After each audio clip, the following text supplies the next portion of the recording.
नमस्कार बहिणींनो, सज्जनाशी सज्जन दुर्जनाशी दुर्जन खरी आणि विश्वसनीय माहिती पाहण्यासाठी केवळ एकच चॅनल ज्याचं नाव आहे गुरुजन।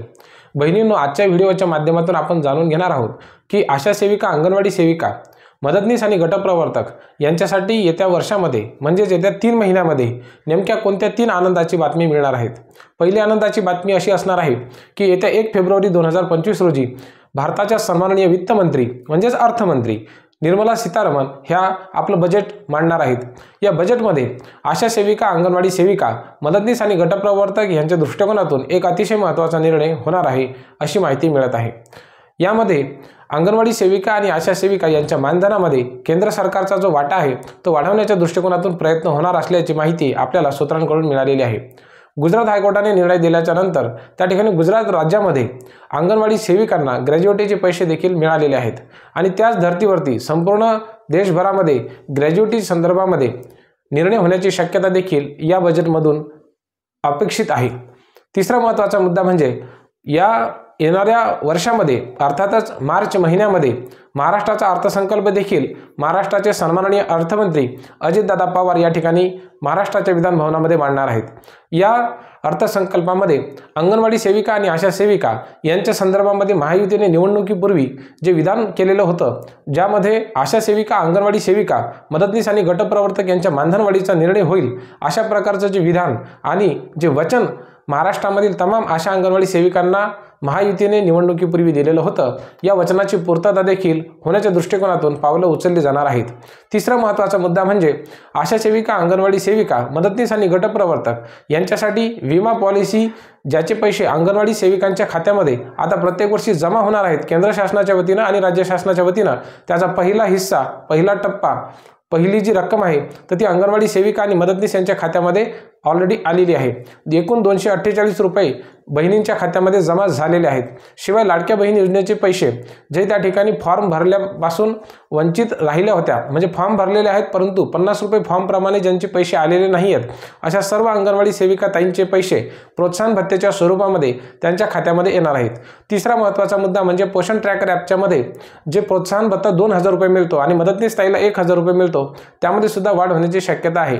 अनेक बहिणींनी असा प्रश्न विचारला होता की दादा, ऑक्टोबर महिन्यापासून त्या ठिकाणी वाढ झालेली आहे, मग पुन्हा एकदा वाढ होऊ शकते का? तर बहिणींनो, त्या ठिकाणी आता सध्याचा महागाईचा दर लक्षात घेता इतर राज्य कर्मचाऱ्यांना ज्या पद्धतीनं 50% वरून 53% महागाई भत्ता होण्याचे त्या ठिकाणी संकेत मिळत आहेत, अगदी त्याच पार्श्वभूमीवरती अंगणवाडी सेविका आणि आशाताई यांच्यासुद्धा मानधनामध्ये वाढ होऊन प्रोत्साहन भत्त्यामध्ये देखील वाढ होऊ शकते अशा प्रकारची अपेक्षा आहे। कारण की तशा प्रकारचं वक्तव्य, विधान आणि वचनच महायुतीने निवडणुकीपूर्वी सर्व आशा सेविका, अंगणवाडी सेविका, मदतनीस आणि गटप्रवर्तक ताईंना दिलेलं होतं। आता एक महत्त्वाचा मुद्दा म्हणजे की आपल्याला माहिती आहे की महागाई प्रचंड वाढलेली आहे आणि अशा परिस्थितीमध्ये साधारणतः 25 गावांना आमच्या गटप्रवर्तक ताईंना भेट द्यावी लागते, तर त्यांच्या वाहन भत्त्यामध्ये वाढ होऊ शकते अशा प्रकारची माहिती आपल्याला मिळत आहे। म्हणजे जे 3 महत्त्वाचे निर्णय आहेत त्यामध्ये केंद्र सरकार आपला हिस्सा वाढवणार आहे। महाराष्ट्र शासनाने जे निवडणुकीपूर्वी विधान केलेलं होतं त्या संदर्भामध्ये निश्चितच कुठेतरी वाढ होऊ शकते। आणि तिसरा महत्त्वाचा मुद्दा म्हणजे पेन्शनच्या संदर्भामध्ये, तर विमा पॉलिसीचा जो प्रश्न आहे तर ते त्या ठिकाणी सानुग्रह अनुदान आमच्या सर्व ताईंना मिळावं आणि ते अनुदान किमान 10 लाख रुपयापर्यंत असावं अशी मागणी आहे। सध्या महाराष्ट्र शासनाच्या वतीनं आणि केंद्र शासनाच्या वतीनं प्रधानमंत्री जीवन सुरक्षा योजना आणि प्रधानमंत्री जीवन ज्योती विमा योजना या 2 योजनांच्या माध्यमातून त्या ठिकाणी अंगणवाडी सेविकांना वय वर्ष 18 ते 50 वर्ष आणि वय वर्ष 18 ते 60 वर्षांपर्यंत त्यांच्या जीवितवाला संरक्षण देणारा अतिशय महत्त्वाच्या 2 विमा पॉलिसीचे पैसे त्या ठिकाणी बहिणींच्या खात्यामध्ये जमा केलेले आहेत।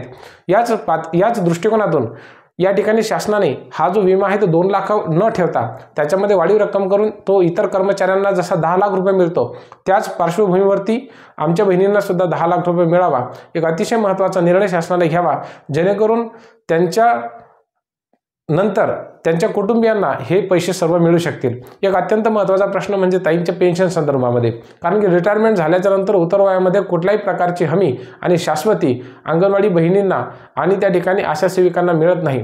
म्हणजे संपूर्ण आयुष्यभर, संपूर्ण हयातभर शासनाची यथोचितपणे सेवा केल्याच्या नंतर जर उतार वयामध्ये ज्यावेळेला खरंच शासनाच्या मदतीची खूप आवश्यकता असते, अशा वयामध्ये जर शासनाने मदत केली नाही तर कुठेतरी उतार वयामध्ये हाल अपेष्टांचं जीवन जगणं आमच्या बहिणींच्या नशिबी येऊ शकतं।